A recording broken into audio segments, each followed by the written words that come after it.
കണ്ടിയാമ്പുറം പനമണ്ണ തോട്ടുപാലം തകർച്ചയിൽ ബി.ജെ.പിയുടെ പ്രത്യക്ഷ സമരം.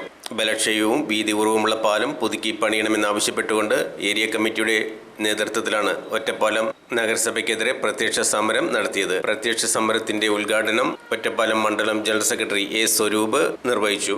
ഏരിയ പ്രസിഡന്റ് സുരേഷ് കോണിക്കൽ, മണ്ഡലം general secretary Sumesh C, area general secretary C. Rajesh, councillor Sajith C, P. Sanjumon, നേതാക്കളായ A. Prakashan, Balakrishnan K, Madhu Kadalakkattil, A. Balamani, Krishnadas, Santhosh K. S, Balasubramanian T, Anilkumar C. R, Shaji തുടങ്ങിയവർ സംസാരിച്ചു. പാലം പണി ഉടൻ ആരംഭിച്ചില്ല എങ്കിൽ വലിയ പ്രതിഷേധ സമരങ്ങൾ ഇതുമായി ബന്ധപ്പെട്ട് നടത്തുമെന്ന് ബി.ജെ.പി വൃത്തങ്ങൾ അറിയിച്ചു. Vice chairman, municipal engineer, secretary അടക്കമുള്ള ഉദ്യോഗസ്ഥർ ഇവിടെ എത്തുകയാണ്. എന്നിട്ട് പാലം സന്ദർശിച്ച് ഇന്ന് വാർത്ത കൊടുത്തിരിക്കുന്നു, ഇന്ന് പാലത്തിന്റെ കൈവരി നിർമ്മിക്കുമെന്ന്.